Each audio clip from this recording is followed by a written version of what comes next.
Geez, business is serious. Plus, it's getting harder and harder to stand out in a crowded marketplace. So what's the solution? Humour. Yeah, a good old laugh. That's what. Welcome to the Small Business Big Marketing Show, where successful small business owners share their secrets to take your marketing to the next level. Now here's your host, Tim Reid. Welcome back, listeners, to the home of Australia's #1 small business marketing podcast and small business marketing forum. I am your host, Timbo Reid. But you, that's right, you, so much more importantly, are a motivated small business owner ready to crank out some great marketing and build that business into the empire that it deserves to be. How are you all?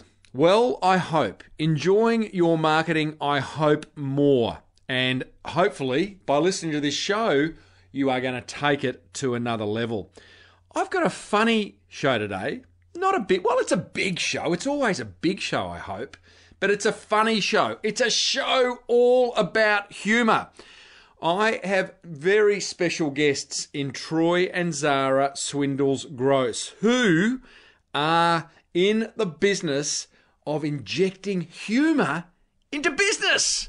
That's what they do. They're really good at it. And they're going to show you how to use humour, even if you don't think you're funny, into growing your business. That's clever. It's fun. It's kind of how it all should be, you know. As I said at the start, humour is a way of differentiating. Anyway, I'll get into that very, very shortly. Plus, I've got a listener question on how to introduce a new product into the market from a Japanese listener, which is kind of cool. Very, very international show. Righto, let's get stuck right in. Small Business Big Marketing with Tim Reid. smallbusinessbigmarketing.com. Now, as you know, team, this show is made possible by the very good folk at Net Registry. And I want to know, how is that digital footprint of yours going? Like, what if I visited your website? What would I see? In fact, have you got a website? Would you show up if I searched for something relevant to your industry? I do hope so, if you're a long-time listener of the show. But don't worry, if you're starting to think you're an online failure, you're not alone. Many businesses get their website live and then think, my work here is done. Many businesses don't have a website. 43% in Australia don't have a website. What's that about?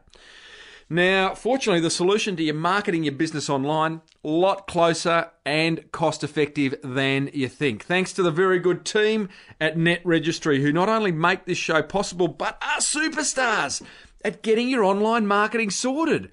From domain names to best hosting solutions for your website, website design, even a Google AdWords campaign. So what are you waiting for? Hey? What are you waiting for? It's time to get your online footprint sorted. Head over to netregistry.com.au and tell them Timbo sent you. So, got a bit of a listener question happening here, and it's a ripper. It's in broken English, so I'm going to read it as it is, but it certainly makes sense. It's from Kaori Chikada. Hope I pronounced that correctly, Kaori. He or she says, "Hi Timbo, hope you're well." I am well, thank you. I'm a little bit sore. I cramped up overnight, to tell you the truth, Kaori. I went for a big bike ride yesterday. I know, yes, I am a middle-aged man in Lycra, about to do the Great Victoria bike ride with my daughter. So I've actually had to start riding, first time in 30 years. But more on that another time. Kaori says, "I am thinking to set up my own business, and that is why I discovered your great podcast recently. I love it!" 3 exclamation marks after love it. Hey? Hey? Always judge people's passion by the number of exclamation marks. She goes on to say, "Thanks for your great work. I have a question as a person who is seeking to start a new business. I came from Japan originally and finally got visa and all the rights to start whatever I want to." Oh yeah, gotta love getting that visa. That frees you up hugely. "Now I want to start business, which can be kind of new concept for people in Australia." Like that. "I want to bring and spread a great beauty/health product It is like a sauna, but with so much more comfort and much more health benefits. From Japan. In Japan, that thing, huge success. And I really do believe that people in Australia will love it. Well, having belief, Kaori, is really important. You need to believe in this product before anyone else does. However, I'm having a hard time with how to do marketing. You're not alone there. What is the good way to introduce something very new to people? Thinking about my business is very exciting and fun, at the same time, very scary. That's good if it's scary. That means it kind of you care, you know? And, you know, that hold that scary feeling, Kaori, because that will push you forward.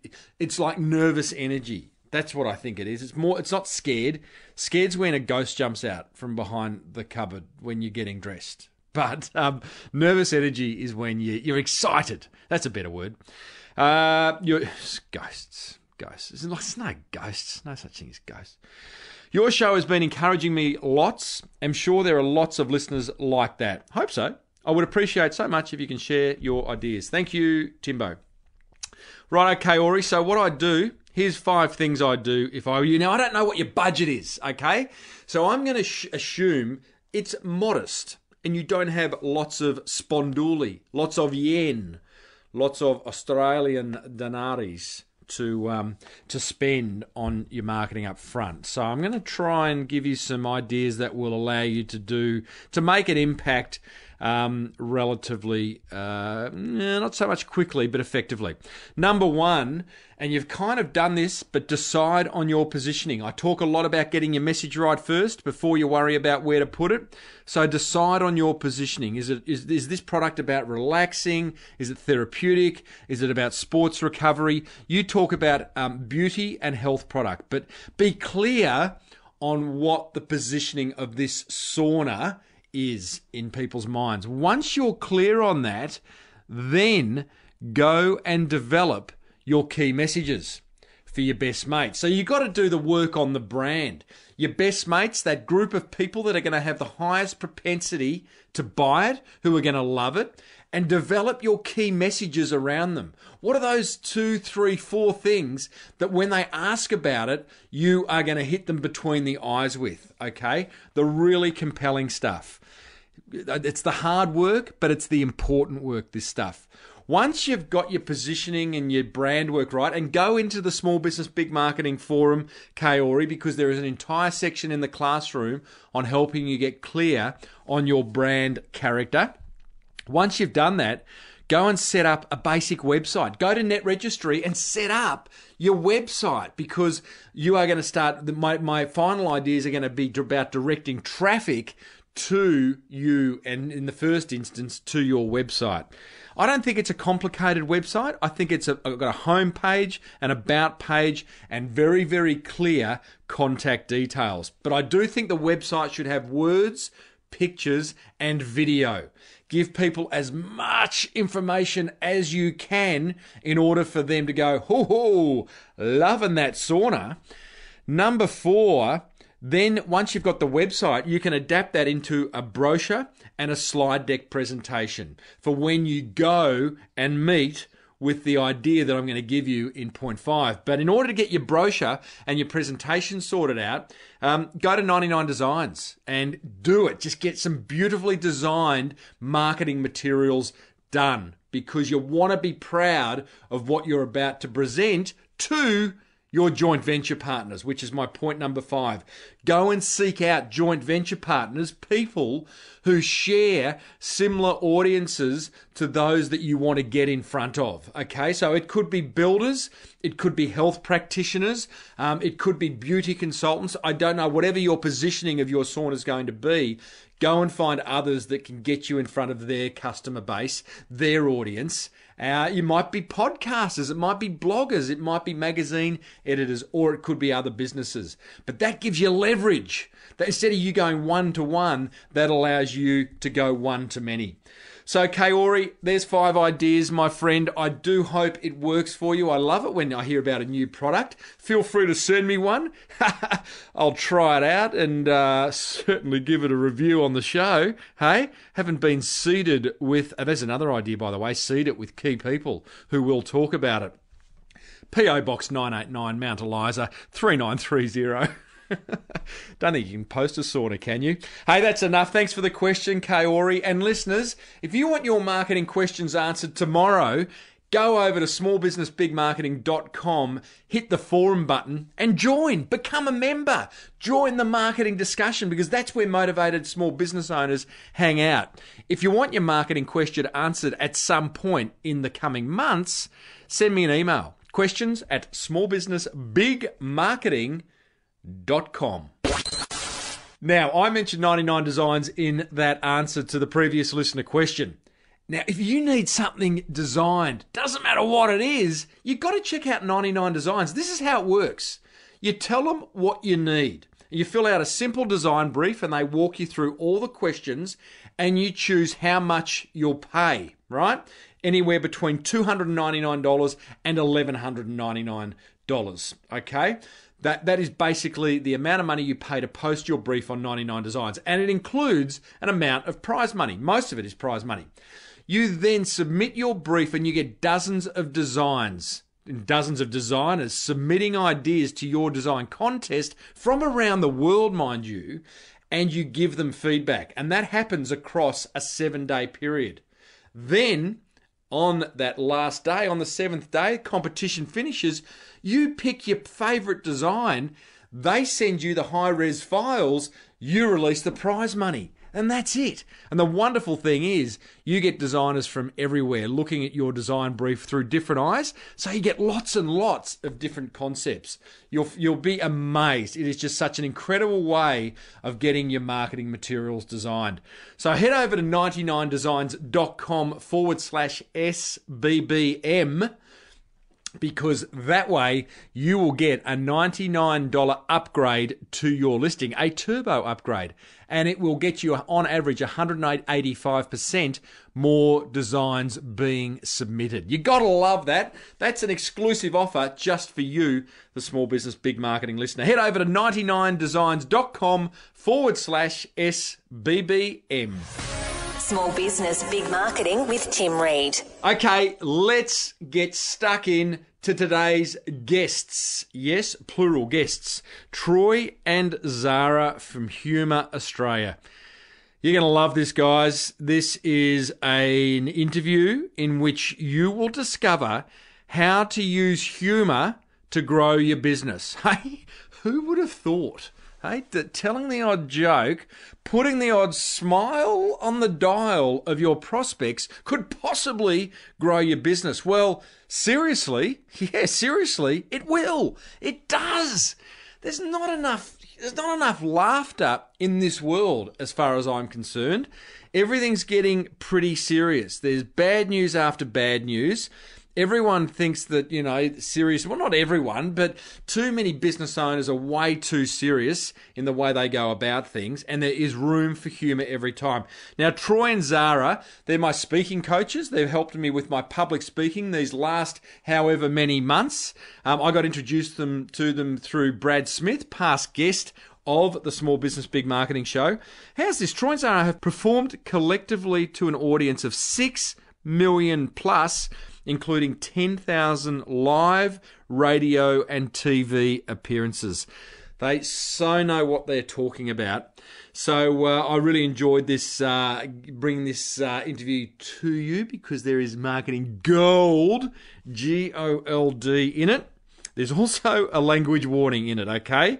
The F-bomb is dropped, not once, twice, okay? Just go with it. If the kids are in the car, get them out of the car now. Quickly. There's a language warning, but that's cool. It's kind of within the context of what we're talking about. Enough from me. Let's welcome Troy and Zara from Humour Australia to the Small Business Big Marketing Show. Troy and Zara from Humour Australia, welcome to the Small Business Big Marketing Show. Hooray! Hey, G'day, Timbo. Lovely to have you guys on board. Already got a smile on my dial. Now, let me start with the quote from the top of your website. You're both looking at each other going, oh my God, what have we got there? Yeah, exactly. I totally agree with what you say. There is an epidemic of over-seriousness happening in the workplace, and it leads to sickness, absenteeism, less creativity, poor customer service, reduced profit, and a high degree of party pooperism. The big question is, what's party pooperism? No, it's not. What's going on in the workplace? Scientific term, obviously, Timbo. Very scientific. Correct. What's going on in the workplace? Yeah, you know what? I stand by everything we have said on the top of our website there. There's a big problem going on out there, Tim, and I think it's that we've really lost our way. We think that capability and seriousness are connected, that they're related in some way, and they couldn't be further apart. Obviously, we need to be capable in work and life. We don't always have to be serious. And in fact, being overly serious, and we do it all the time, and we spend, almost every day in someone's fabulous boardroom in some part of Australia talking to them about their conferencing or their businesses or their the programs they'd like to run. And the amount of times that people come straight into a conversation with the agenda, with what they want to get ticked off, because time is money, but don't take the time for the niceties. Don't take the time to actually build rapport. So do you just stop at that point and go, oh, hang on, team, got a quick gag for you? Weirdly, it's not about jokes. Right. It's about a mindset. It's about an attitude that you walk in with. It's really not about jokes. No, I need you to hear this particularly, Tim. What do you mean by that? Taking that one offline? You know what it's really about? It's about being good company with someone. And we always say, if you want a good company, be good company, be someone that people would like to spend time with. And, as I say, people jump into the business stuff and they don't really care about building the relationships as much. And I think small business people do this much better than the big corporations because they understand how important it is. We've got little tools that we use to kind of deflect or diffuse that kind of energy. They're not necessarily ones that we ever share, but I'll share one with you now. It's one that we use all the time, and it's just called the 1, 2, 3 thingamy, which is we always do 2 unrelated conversations before we get to the business conversation. So, you walk into work and as opposed to saying, hey, can you get me that file? You say, hey, did you check out the game on Sunday night? How amazing was that? And am I looking at something different on you? Is there a different haircut, different colour? By the way, the kitchen's on fire and can you get me that file? So okay. So that point, because you came back to me on an email yesterday and said something to the effect of, gee, what did you say? You're not big on the small talk, because it was an email to you suggesting or asking you for something, and it was like, whereas to me what you're just suggesting, Zara, I get, but it also feels like small talk and it's not necessarily authentic, because do you really care about what they thought about the game? Yeah, I do. And I think that you need to connect on someone else's level. You need to see where they're at as opposed to just what you did yesterday, Tim, bark orders at someone. Jeez, you are... How are you, Troy? You good there, mate? Yeah, I'm fine, thanks, Tim. How are you? I guess what she's saying is that we kind of relate humour to humanity. So it's about sometimes that little bit extra that you put in will often return to you, because if you build those relationships, often then you get people helping you out, or they'll go, you know what, I'm a bit of an expert at that, so let me take over that. Like, for instance, I got a bit of graphic design query bumping around at the moment for someone on a project. I'm no graphic designer. I know a little bit about it, but it came down to a technical question, and I've got a mate that I've known for 20 years. Great relationship there. He's working on something else right now, but I can email him in another state and go, mate, can you just fix this for me? And he'll go, done. So it's probably really about cultivating those relationships in a good way so that you scratch my back, I scratch yours. But he doesn't just go, hey, mate, can you help me with this either? He goes, hey, how's the kids? What are you working on at the moment? By the way, I'm in trouble. Can you help me? Here's the thing with my email yesterday, and I didn't realise I was going to... This is almost like a counselling session now for me. So listeners, go and, do the dishes or whatever you need to do. But, I don't feel like I need to build rapport. And I'm guessing as listeners, hopefully, there's a couple on my side going, I didn't feel I needed to build build rapport every time I send someone an email, particularly you guys who I have regular conversations with. Yeah, sure. Well, think about it like this. You walk into a party or you walk into someone else's house. You're not going to walk straight and say, where's the fridge? Oh, I don't know about that. I mean, the fridge that's what's important. I got some cold beer I need to keep cold. Or what's on the telly? Move aside. I'm going to sit in your seat. You're going to say, "G'day, mate. Hey, you're looking good today. How's your day?" And then you're going to get to the real conversations. But I think actually small talk leads to big conversations. We were in a meeting yesterday and, this guy really pushed my buttons because we were doing them a favour. We'd already delivered an exceptional result for this particular business very, very recently. He wasn't in this particular, environment originally, so he was new to it. But he just was so rude. He was just so, "Well, what do you do and how's it work?" And I felt like going, "Well, mate, talk to your team. And then get back to us when you want to act like a human being." But part of me goes, so that bloke, because that was me clearly yesterday, I was on his side, and he's obviously having a bad day. He's got pressures. You could have used your skill of humour by lightening him up, as opposed to, because it sounds like you might have taken that personally. Well, mate, that's a really good point. So what happened was, all of that's firing in me at that moment. I'm going, "Are you right? Who the hell do you think you are?" Yeah. What's actually coming out of my mouth, though, what's oozing from my demeanour is I really want to get this guy on side. I want everyone in this room to be laughing by the time we leave. Yep. I want him to believe that he's in safe hands and that this is going to be an exceptional experience, not just for his team, but for him as well. And that's exactly what happened. So you've got to actually So what did you do? What was your top little bit of secret sauce there, Zara? I did a little bit of distraction. So I did a little bit of diffusing the situation to be able to sort of calm him down. I definitely used humour, but I used some of our good humour is good business information to broadly, like to share it with the room, but really I was talking directly to him.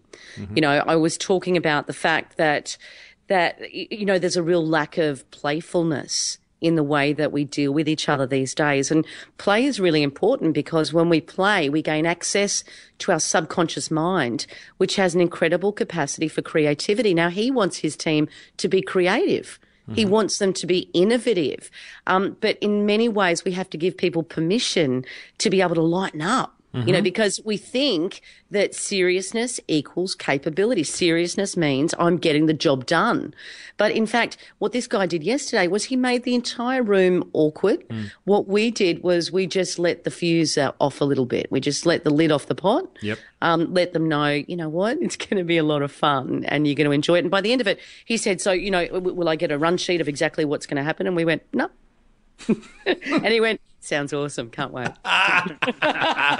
Oh, I love it. See, I think she's a lot better at that sort of stuff than me, Timbo. I think I'm probably close to you in that I go, "Oh, well, if you don't want it, I've got other places to be. I can go downstairs having lunch right now. I'm helping you out." Yeah. But, to be fair, he was one of those marketing wankers and you've got to watch them. Well, careful. Hey, now, I need to understand this more. Humour isn't being funny. No. Being funny is an element of humour, and you talked about the fact that if you want a good company, you need to be good company. So is this more about, and I've had a few guests recently talk about this, coming from the heart. Sometimes that means being funny. Sometimes it means being compassionate, empathetic. Yep. Exactly. It's from the heart. Good speaking is speaking from the heart to the heart, but it's seeing where the other person is at and adjusting your style to suit. And I think it's being authentic too. You can't. You're quite right, Tim, in that you can't be who you're not. So what we try and do in the work that we do in corporate is try and educate people to use their own strengths in a more human, more engaging way that hopefully will bring better results for them personally and professionally. But it should also come from truth. We define humour really simply as keeping a light-hearted frame of mind regardless of the circumstances.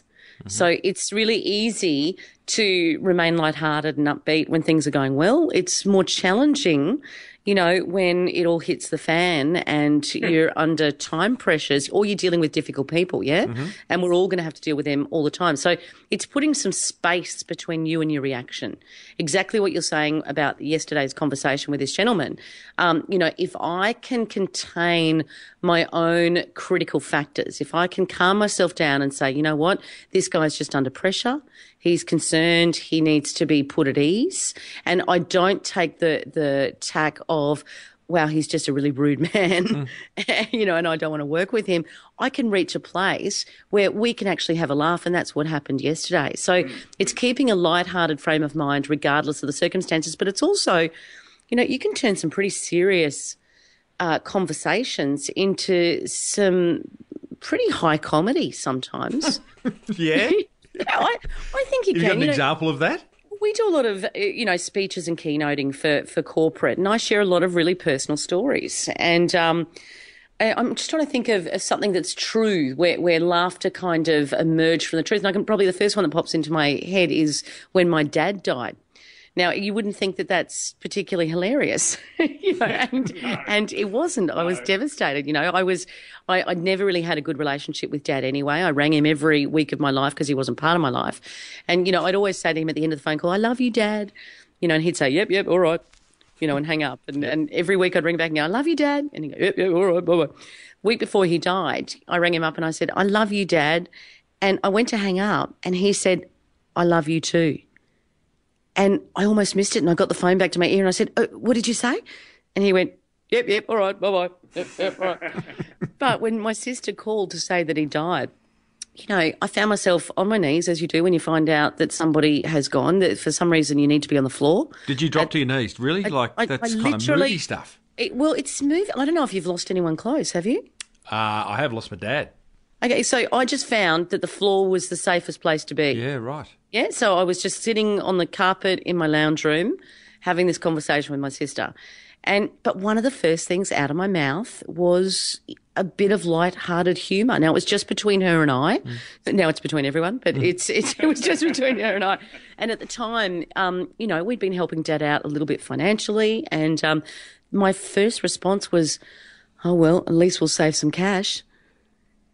Now, there was that awkward pause. There was that awkward silence. Yeah. And then we both went, and you know what's happening there? And we use this phrase a lot, if you can joke, you can cope. So it didn't take the seriousness out of the situation. It just meant for a split second, my instinct was to use humour as something to hold on to. And Zara, A, thank you for sharing that very personal story, and B, I personally use humour to, for me, it's like that was your way out, and I find I use humour in the same way. Sometimes I feel like I've crossed the line, and like you could have felt maybe you've crossed you crossed the line because you've just told a funny story about your dad's passing.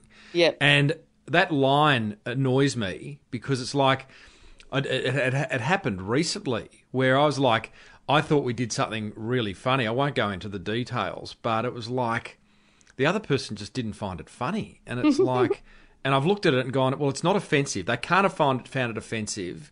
And I've sort of gone through the different aspects of why didn't they find it funny? And I've just arrived at the fact that they've got stuff going on. Well, and I wasn't.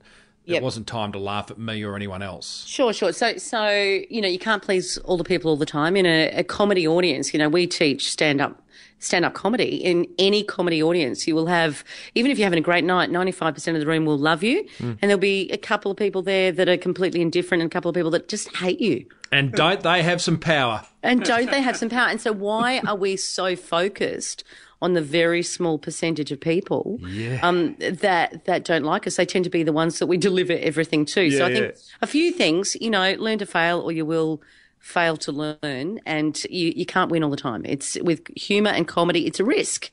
You're stepping out of your comfort zone. Secondly, if it goes wrong, sometimes you can own it. You can say, that all went a bit wrong, and I think it's probably time we got back on track. Or anyone else feeling the awkwardness in the air at that point? And sometimes we can go, if we are out of line, we go, you know what?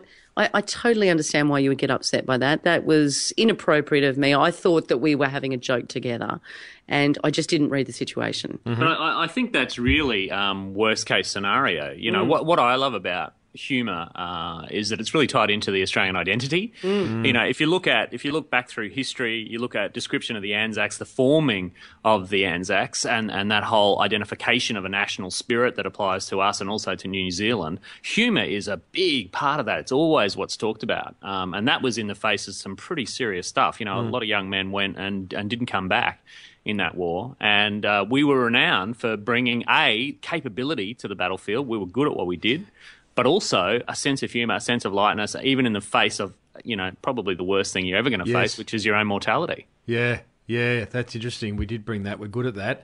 By the way, I have listeners in Kazakhstan and Madagascar, so they have no idea what you're talking about, but we'll move on to that. They can Google it, hey? Do you really? I do. I got an email 2 weeks ago from a bloke. I knew I had a listener in Kazakhstan, but a bloke from Madagascar emailed me and said, you know, I thought it was Prince Julian, but it wasn't. It was just... just a business owner. So business owners are listening, guys, and and business is serious, you know, but I really want them to walk away from this going, okay, how do I inject humour, lightness, the odd gag into parts of my business that I would never have thought of? Now, I was thinking about this beforehand, guys. It's like, what parts of the business? And it could be, I mean, not only did you pull me up on an email yesterday, about 2 months ago, you pulled me up on my voicemail. And it's like, so, you know, you guys are seeing opportunities every step of the way to add lightness or a laugh, a smile on the dial. So we're talking voicemail, we're talking your logo, your website, the way you present at a meeting, a sales letter. You know, like, is it obviously not every aspect of your business has to have a gag, but how do we do it? Which aspects of the business are we talking about? Yeah, you know, I think as many of them as we can possibly focus on. I think it comes down to intention. I think seriousness has a time and a place, but really, if you make a decision today, and humour is a decision, to go, you know what, life is short, and truthfully, we know this instinctively, don't we? We know that all we're really doing with business is filling in time, evolving as human beings, and inviting some expansion into our lives. Yeah, that's what business is. We're trying to grow. We're trying to make ourselves better, bigger, explore more. That's what it's about. That's a really positive thing. But because of time pressures, because of money pressures, we forget what we're in the game for, and it is a game. So bringing that playfulness, as you said, our voicemail has humour on it. You know, our sign-off and our email, I think, has directors of Humour Australia and inventors of the unicorn. You know, it's stupid stuff, but it's stuff that the amount of people that leave messages on my phone and go, oh, I love that message. Jeez, that makes me giggle.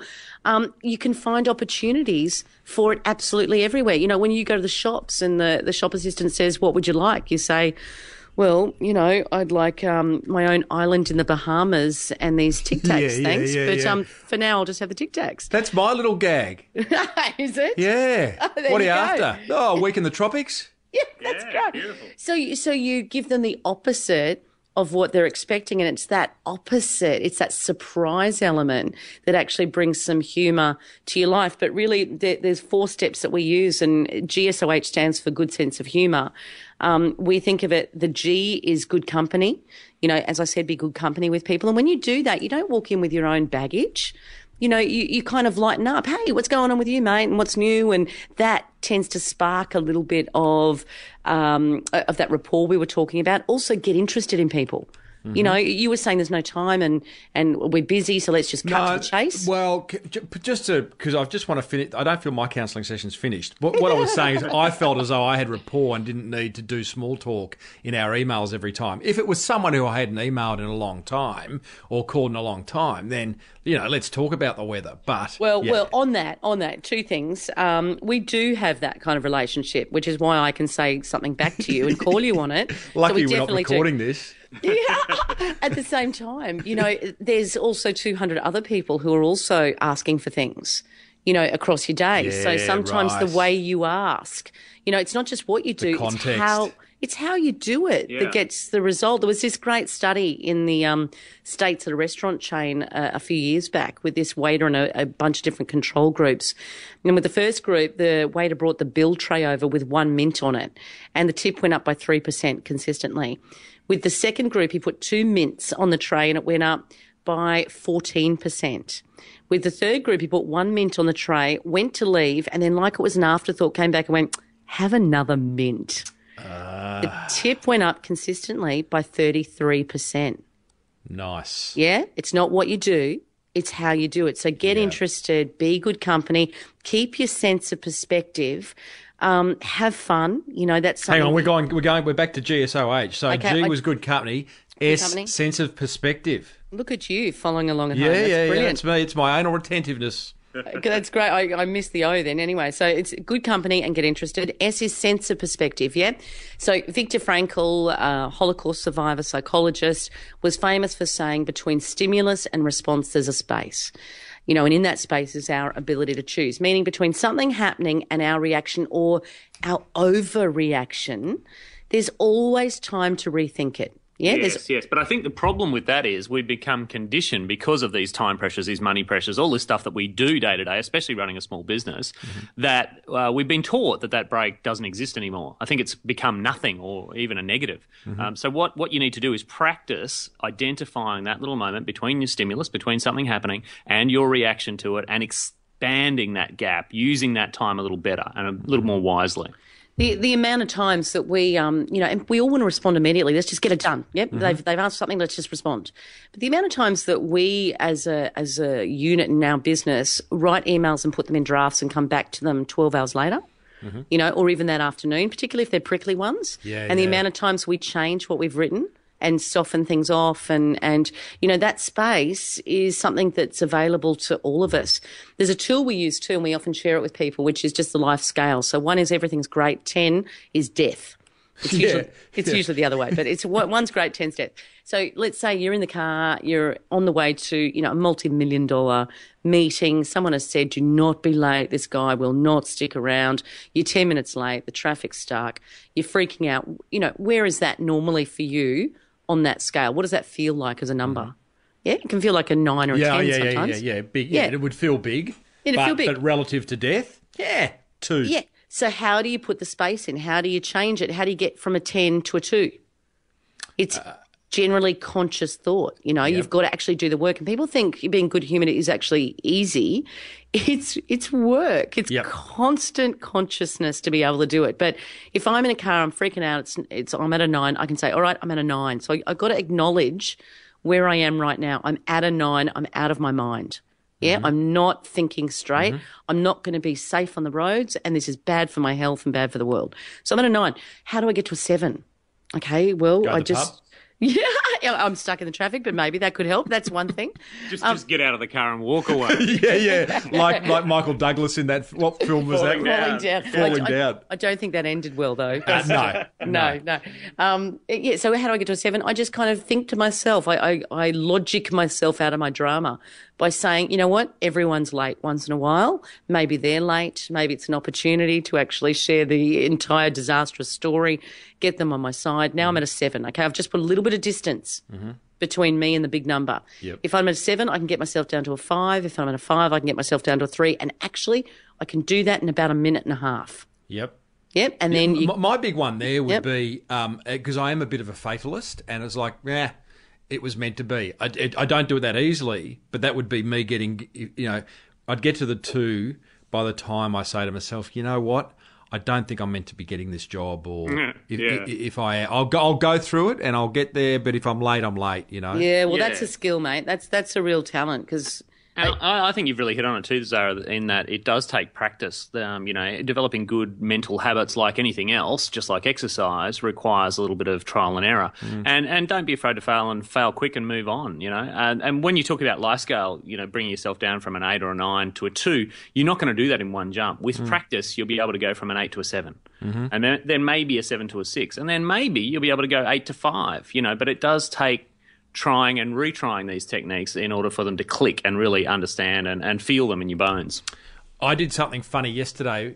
Can I share it with you? Yeah. We'd love you to. I think it's to do with sense of perspective, but I want to share it anyway. So after I flicked you that really abrupt email, either before or after, I did something funny, and I thought what I've been making a habit of is ringing past clients that I've done keynotes for in the last 12 months.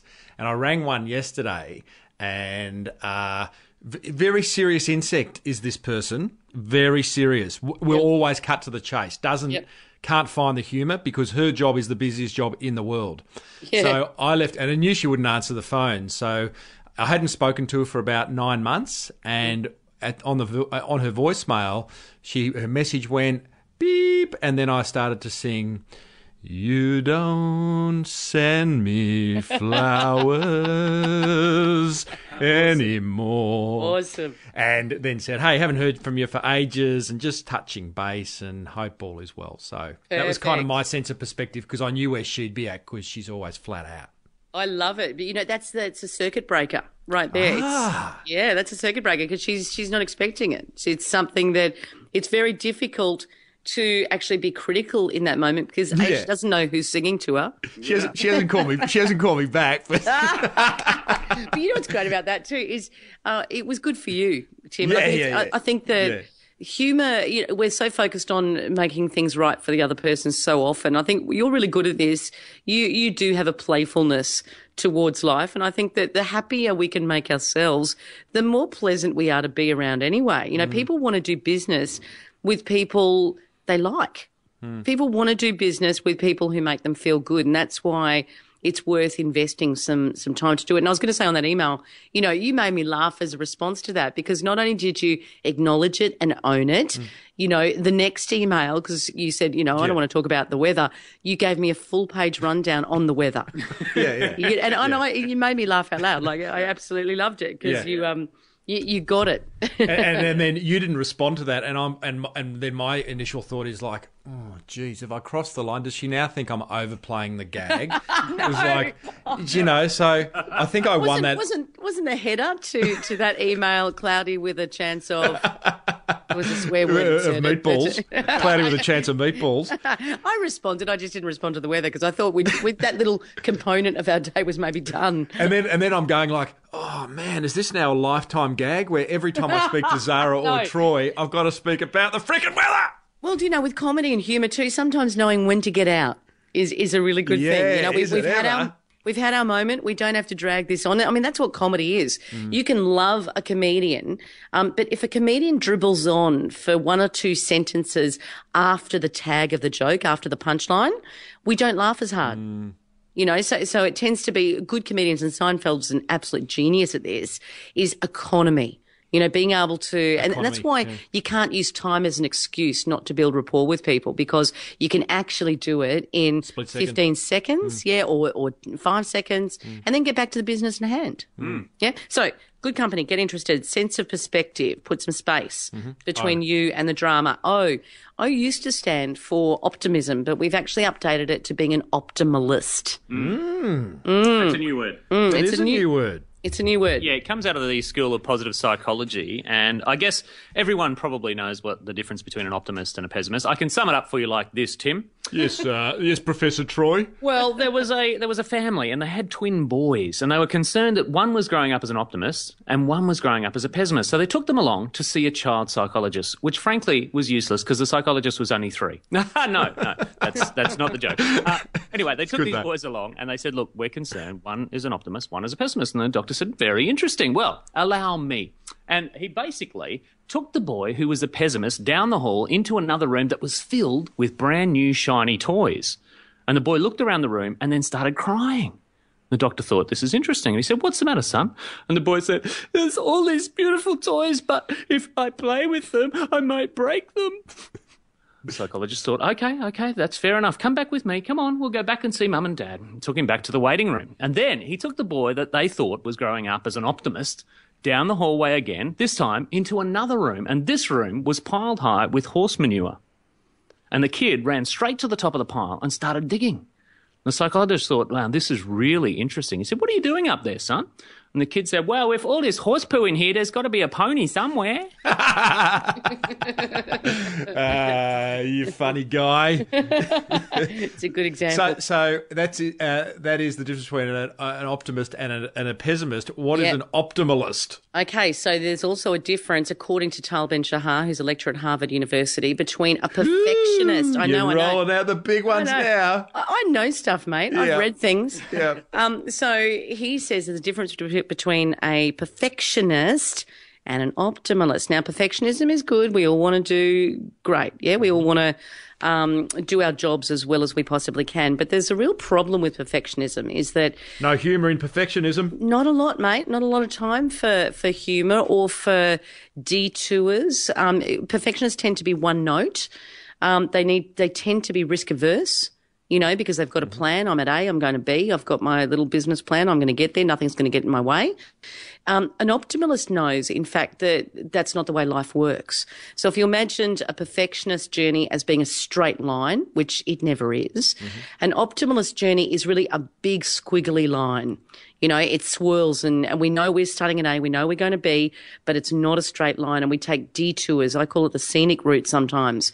And we get thrown off course. And rather than going, I've been thrown off course, damn, I had a plan and now it's been ruined. You go, I've been thrown off course. I wonder if this is going to open up some new opportunities. Or maybe I'll meet someone now that everything's gone a little wrong who's actually going to unlock some potential that I couldn't see when I was stuck to my rigid plan. Yep. You still get there in the end, but you really kind of allow for the process of life to not be a linear one, to be a more of a roller coaster. I've noticed that just in the simple project that I'm working on this week, which is preparing to MC this 2-day job, and the perfectionist in me saw that job as like, I need to get to at the end. I need to have a set of scripts that are going to allow me to introduce people and make everyone feel welcome, blah, blah, blah. And I thought I'd just sit down and write those scripts. But, man, I have been going left, right, up and down. I'd be going down rabbit holes that took me to all sorts of places, online and offline. But then I get back and I keep reminding myself that I just got to come back and I just got to write that little introduction and that one, and I'm nearly there. And then you simplify it too, because you give yourself some space, and then you kind of go, maybe I don't need all of that. Maybe it just needs a very simple kind of link or segue to get this person up. And we're doing one on Friday. I think you're coming along to it. I am. TEDx. It's got 800 people in the audience. We're yet to receive any of the intros or bios. There's still change in the order. So sometimes, because I can be a little bit of a perfectionist, that's one of my flaws. I like to know what I'm doing and how it's going to go, and I like to know, what jokes I am doing. But sometimes you also need to go, you know what, I've been doing this for 25 years, and sometimes you can do a little bit of preparation and then allow some space for a bit of magic to arrive as well. Yeah. I've done gigs where we've literally shown up and gone, let's just be good hosts to this audience, and they can sometimes be, more wonderful.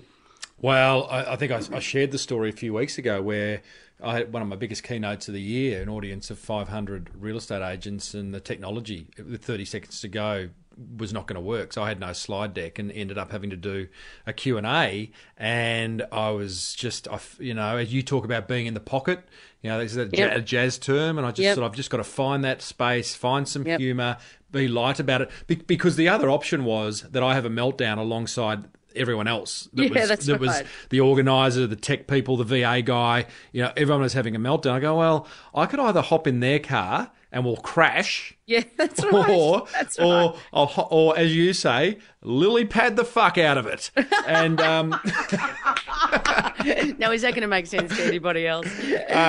When I beep the F word, it will. It won't. But it means really just do a light touch. Just hop, skip, and a jump. Just get over the drama. And find the place where you can be in the pocket. And you're quite right that in the pocket it's that just, you're clicking your fingers, you're comfortable, your heart rate is calm, you're going, you know what, I'm here for you, we'll get through this. And people actually, they like it when you acknowledge a drama, when you don't become the drama. Yeah. but you actually acknowledge that things haven't gone the way that they should have gone. We kind of like that, you know. But if you look nervous, we look nervous, and then suddenly everyone's freaking out. Yeah. Now, Zara or Good Troy, man. what do you got? Are you writing this down? Because you keep coming back to it. Can I just tell you that, listeners know I have a little bit of anal retentiveness going. I'm not a big fan of acronyms. This one, GSOH, is not pronounceable, but geez, I wish it was GOSH. But there's no way of making it like would be that. Better, huh? Gosh, it'd be unreal. No, I know. You can't do it, though. Well, I'll tell you the H, but the H is real simple. It's have fun and get it done. Or put another way, if you have to get it done, why wouldn't you have more fun? Why wouldn't you make life more pleasurable for yourself and the people around you? You know, so many businesses talk about customer service, customer expectations, but they don't in any way focus on making it a great place to work simultaneously. You know, that's the secret, to take your job seriously and yourself lightly, to make it really fun during your day. And that could mean having fun breaks. And I know, you know, even we are guilty of not doing this when things get on top of us. But truthfully, you should be doing something active or fun or lighthearted, even if it's stupid. I've got juggling balls sitting behind me, you know, on my desk. Sometimes when I'm working on something and I think, you know what, I'm stuck, I just juggle. Or I go, I'm walking around the block, or I play an improvisation game with Troy, a creative game, or you reboot yourself. But if you're pushing on for longer than 2 or 3 hours on the one problem, you're doing yourself a disservice, you know, because you're not actually in your creative space. But, out of that acronym, mate, I really think the most important one is the G, which is good company. Because I think if you do that and you're good company for yourself and you're good company for everyone you meet, you know, the person you pass on the street, the person you buy your Tic Tacs from, the person you live with, the person you're doing business with, not just the people that can serve you or you serve, I think that life becomes happier, you'll live longer, you'll be healthier, and there's a flow-on effect in the world. You know, people feel positive energy and go, geez, I don't know what it is about that guy, but I like him. Yeah. That because then people excuse you for everything else, or not. You know, there is greater leeway to be excused. I talk about it in marketing, where if you build a brand, and a brand is an emotional attachment, and if you build emotion between you and your client. And that can be done via humour. It can be done by a whole lot of things. Humour is just one of them. But if there's emotion, there's a greater connection, and when there's a greater connection, it's harder for people to sever the tie. You know, it's harder for people to leave, to go to a competitor, to negotiate on price. Definitely. That in stuff. fact, it's been proven time and time again, Tim, that if you create that emotional connection, whether that is by humour or loyalty or however you go about that, I mean, Apple's a great example of this, people will actually pay a premium. They'll pay more than what the market says because they feel attached to that brand. Actually, there's one that I could really recommend. I don't know whether you've seen it, Tim, the Smart ad that's on at the moment with the dancing crosswalk. Have you seen that? Yeah. It's totally worth searching. I mean, I think that's a great example of marketing, not with comedy, but with a sense of humour. So it's a practical, applicable thing that we get very quickly watching that. Search for it. It's online. It's called the Dancing Traffic Light. I'll put a link to the YouTube video in the show notes to what is episode 207. You know what? It's funny because I didn't end up getting what it was for. I just thought it was really clever. It was almost like a clever piece of art. But listeners, people hopped in a booth on the side of the road near some traffic lights. A camera was in the booth. You started dancing, and somehow the camera then translated your dance into the little guy on the "Don't Walk" sign of the traffic lights. Yeah, and they found that people were observing this and going, wow, look, that's really interesting. But it was making them stop crossing the road illegally, which was the purpose of the thing. So it was also bringing a benefit to society, which is a good thing. A community announcement. Yeah, totally. Hey, and the other thing, I guess, from a marketing point of view, if you want somewhere safe and small to try out your sense of humour, why not do your 404 page on your website? 404 page is your error page. If you Google those, there's a whole bunch of funny ones. If you get an error on our website, it tells you to, oops, something's gone wrong. If it keeps happening, please let us know and we'll dispatch the IT donkey rapido. So, you know, you can have a bit of fun with that. It's just a page that only people will ever see if something does go wrong on your website. It's a very safe way to do it. do it. There's a million of them online that you can Google and steal another one if you like it. What if people are listening and going, yeah, but I'm just not funny? And I don't mean me. They're talking to themselves. What do you do there? Well, again, it all comes back to the G. Just be good company. Yeah. If you put strangers together, I mean, how many times have you walked into, a party, a cocktail event or, some kind of networking event? Everyone's awkward at the start. Yeah. Walking up to a group of people that you don't know is hard. Mm. But once we do it, once you kind of get the pleasantries out of the way, g'day mate, where you from? And, oh yeah, have you travelled here? Just listen for how quickly the first laugh arrives. Mm-hmm. Even in a group of relatively serious people, there will be a giggle, a connection, because we're searching for it as human beings. That's what's driving us. We want to form a real connection with another human being. That's what it's all about. And we do that accidentally. You don't have to focus on being funny. You just have to focus on being good company and allow the humour to unravel in you. Yeah. It's in you. It's just waiting to be given permission to be explored. Be good company. I like that. Can I finish with a joke? Oh, I'd love you to, mate. Yeah. Maybe you could too. Maybe we could critique each other's delivery and level of funniness. I was trying to think, because I think, gee, what if someone's asked me to tell a joke? Often I don't have one in my back pocket. It's like that. Oh, geez, I've got so many, but I've forgotten them all. But anyway, I was thinking about it because I knew you guys were coming on the show. So there's this old pretty much deaf guy and his wife go to the doctors because he's a bit crook. And the doctor goes, oh yeah, we're going to have to do some tests. We're going to need some samples of sperm, semen, and a stool. And the old bloke says, what did you say, doc? He says, I need some samples of sperm, semen, and faeces. And he goes, I can't hear. And his wife butts in. He says, he needs to borrow your pajamas, love. Do you know what? I didn't get that quite right, did I? No, it was good enough. We knew where you were going. Yeah, and it really just says a lot about you, I think. The choice of joke that we decide to share with the world. Filthy. Filthy. Yeah, totally filthy. I think filth works. It can work in the right company. With us, mate, anytime. Yeah, well, there's no one else listening, so... No, that's right. You're pretty safe. What's yours? Yeah. I only know one. I'm not really a joke teller either. I'd say that. Well, I don't. Like in terms of a joke, because everything we do is you write it yourself and it's part of stories and that sort of thing. But the only joke I do know is about a lonely guy who goes to a pet shop and says, I'm looking for a pet. And the guy behind the counter says, look, it's a bit weird.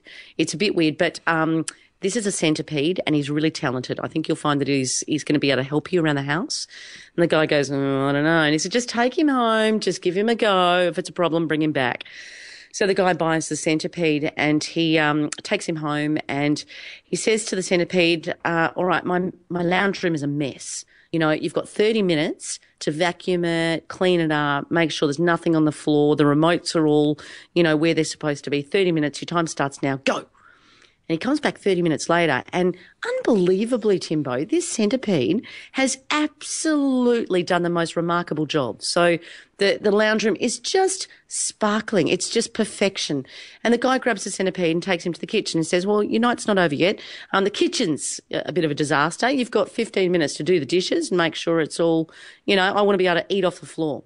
So he comes back 15 minutes later and, look, it's unbelievable. The centipede has done a better job than if you got a team of cleaners in there to make it extraordinary. And so the guy says, all right, one last thing, then you can turn in for the night. He says, I'm out of some food, so I want you to go to the shops. So he says to the centipede, I need some milk, I need some juice, and I need some apples. You've only got 10 minutes. Your time starts now. Go. So 10 minutes goes by and the centipede isn't back. And the guy sort of waits and then 30 minutes goes by, still no centipede, 45 minutes, 60 minutes later, still no centipede. And finally the guy's getting, worried and he goes to the door, he opens up the door and he looks down and there's the centipede sitting on the doormat. And the guy goes, what are you doing? I told you to go to the shops. And the centipede looks up at him and says, give me a break. I'm still putting on my fucking shoes.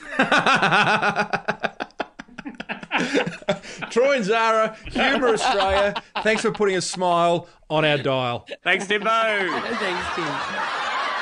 Hey, What about that? Did you enjoy that interview as much as I enjoyed bringing it to you? Well, you'll never know because you don't know how much I enjoyed bringing it to you. Well, a lot.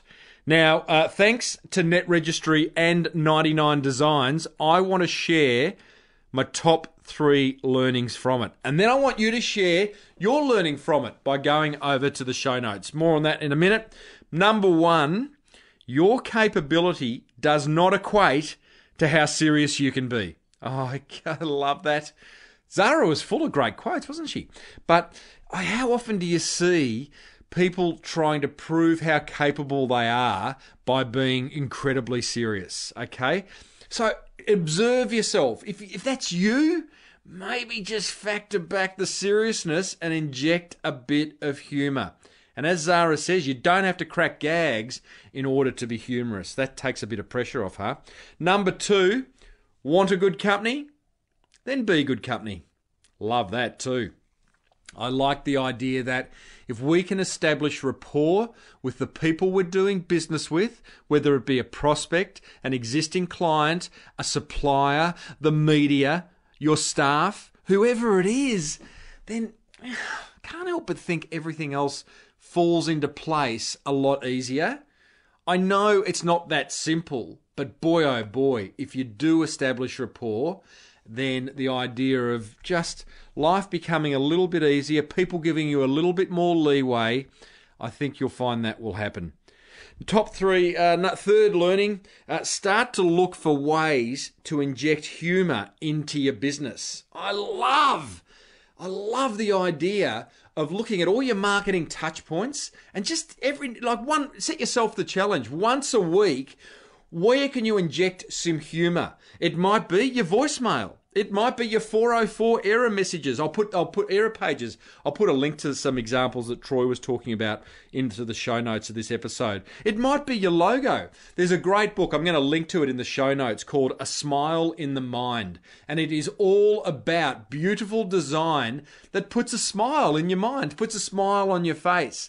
Not always hilarious, but just a nice little kind of design trick each time that kind of, lightens your day.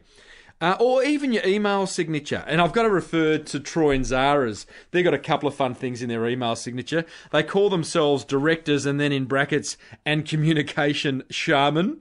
And next to their name, they have PhDs, looks like PhD with an asterisk, and that stands for Pretty Humorous Dudes.